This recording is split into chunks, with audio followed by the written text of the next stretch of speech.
Hello, Anupam അടിച്ചിട്ട് പുതിയൊരു വീട്ടിലേക്ക് എല്ലാവർക്കും സ്വാഗതം. ഈ ഒരു കമൻറ്റ് കണ്ടോ? ഈ കമൻറ്റ് കണ്ടപ്പോൾ ഞാൻ ആലോചിച്ചു, ഒരു ട്യൂട്ടോറിയൽ വീഡിയോ ഒക്കെ ഇടാൻ അത്രയും ഞാൻ വളർന്നു എന്നുള്ളത്. കാരണം ഞാൻ അത്രയ്ക്കും വരയ്ക്കുന്ന ഒരാളൊന്നുമല്ല. പക്ഷേ ഞാൻ വരയ്ക്കുന്ന കുറച്ച് കാര്യങ്ങളൊക്കെ ഞാൻ നിങ്ങൾക്ക് പറഞ്ഞുതരാം. സോ കമൻറ്റ് ഇട്ട ആൾക്ക് ഭയങ്കര ഒരു താങ്ക്സ് ഉണ്ട്. സോ എനിക്കറിയാവുന്ന 3 മെത്തേഡുകളാണ് ഞാൻ ആദ്യമായിട്ട് പറയാൻ പോകുന്നത്. എനിക്കറിയാവുന്ന കേട്ടോ, free hand method, grid method, copy method. So അതിനു മുന്നേ നമുക്കൊരു സംഭവം കണ്ടാലോ? ഇതാരാന്ന് നിങ്ങൾക്ക് മനസ്സിലായില്ലെങ്കിൽ ഞാൻ പറയാം. റാണ ദഗ്ബതി സാറിനെയാണ് ഞാൻ വരയ്ക്കാനായിട്ട് ഉദ്ദേശിച്ചത്. ബാഹുബലി ഇറങ്ങിയ ടൈമിൽ വരച്ചൊരു പടമാണ്, അതായത് ഒരു 8ാം ക്ലാസ് 9ാം ക്ലാസ് ടൈമിൽ. പിന്നെ ഞാൻ ഈ അടുത്തായിട്ട് വരച്ചിട്ടുള്ള ഒരു പടമാണ്. സോ ഇതാരാ നിങ്ങൾക്ക് മനസ്സിലായില്ലേ? സായി പല്ലവിനെയാണ് വരച്ചത്. ഒരു ചായയൊക്കെ വന്നിട്ടില്ലേ, അതാണ് പറഞ്ഞത്. ആ ഒരു പടവും ഈ ഒരു പടവും തമ്മിലുള്ള ഡിഫറൻസ് നിങ്ങൾക്ക് മനസ്സിലായിട്ടുണ്ടാവും. അതായത് അതിൽ നിന്നും ഇതിലേക്കുള്ള ഒരു ചെറിയൊരു വളർച്ച, അത് വളരെ കുറച്ച് കഠിനമായിരുന്നു.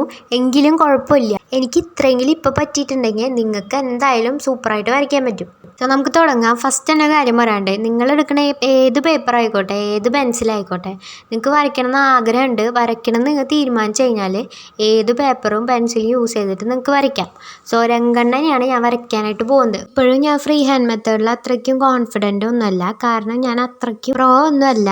പക്ഷെ ഞാനിപ്പോഴും ട്രൈ ചെയ്തുകൊണ്ടിരിക്കുന്നുണ്ട് അങ്ങനെ വരയ്ക്കാനായിട്ട്. ഫ്രീ ഹാൻഡ് ആയിട്ട് നിങ്ങൾക്ക് വരയ്ക്കാൻ പറ്റുന്ന കോൺഫിഡൻ്റ് ഉണ്ടെങ്കിൽ നിങ്ങൾ അത് തന്നെ ഫോളോ ചെയ്യണമെന്നാണ് ഞാൻ പറയുള്ളൂ. ഒരു ആർട്ടിസ്റ്റ് എന്നുള്ള നിലയ്ക്ക് നിങ്ങൾ എപ്പോഴും ഫ്രീ ഹാൻഡ് മെത്തേഡാണ് ഫോളോ ചെയ്യേണ്ടത്. സോ ഈ ഒരു ചായ നിങ്ങൾ കണ്ടില്ലേ, ഇത് ഓർത്ത് വെച്ചോ. സെക്കൻഡായിട്ട് പറയാൻ പോകുന്നതാണ് നമ്മുടെ ഗ്രിഡ് മെത്തേഡ്. സോ ഇതിന് വേണ്ടിയിട്ട് കുറച്ച് ഗ്രിഡുകൾ വരച്ചിടണം. ആർട്ടിസ്റ്റ് ഗ്രിഡ് എന്ന് പറഞ്ഞ ആപ്പ് യൂസ് ചെയ്തിട്ട് നിങ്ങൾക്ക് ഇതുപോലെ പിക്ചറിലും ഗ്രിഡ് വരച്ചെടുക്കാം.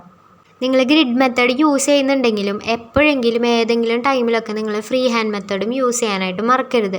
സോ ഇപ്പോൾ കണ്ടല്ലോ, ഫസ്റ്റ് വരച്ചത് ഇപ്പോൾ വരച്ചതും തമ്മിലുള്ള ആ ഒരു ഡിഫറൻസ് മനസ്സിലായില്ലേ? കുറച്ചുകൂടെ ചായ ഇതിന് വന്നിട്ടുണ്ട്.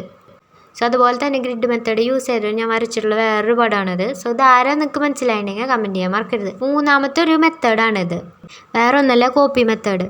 പക്ഷെ ഞാൻ ഒരിക്കലും ഈ ഒരു മെത്തേഡ് നിങ്ങളെ പ്രോത്സാഹിപ്പിക്കില്ല. നിങ്ങൾക്ക് ആർട്ടിസ്റ്റ് ആവണമെന്ന് ആഗ്രഹം ഉണ്ടെങ്കിൽ നിങ്ങൾ ഒരിക്കലും ഈ ഒരു മെത്തേഡ് ഫോളോ ചെയ്യരുതെന്നാണ് ഞാൻ പറയാം. നിങ്ങൾ ഒരു ആർട്ടിസ്റ്റ് ആവണമെന്ന് ആഗ്രഹം ഉണ്ടെങ്കിൽ നിങ്ങൾ എപ്പോഴും ഫ്രീ ഹാൻഡ് മെത്തേഡാണ് ഫോളോ ചെയ്യേണ്ടത്.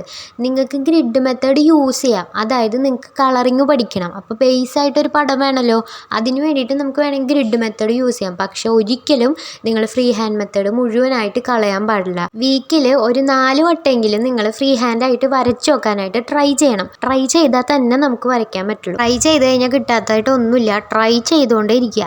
അപ്പോൾ കളറിങ്ങിനെ പറ്റി അടുത്ത വീഡിയോയിൽ ഡീറ്റെയിൽ ആയിട്ട് പറയുന്നതായിരിക്കും. സോ ഇന്നത്തെ വീഡിയോ യൂസ്ഫുൾ ആയി എന്ന് നിങ്ങൾക്ക് തോന്നുകയാണ്. നിങ്ങൾ ആദ്യമായിട്ട് എൻ്റെ ചാനൽ കാണുകയാണെങ്കിൽ സബ്സ്ക്രൈബ് ചെയ്യാൻ മറക്കരുത്, പിന്നെ ലൈക്ക് ചെയ്യാനും മറക്കല്ലേ.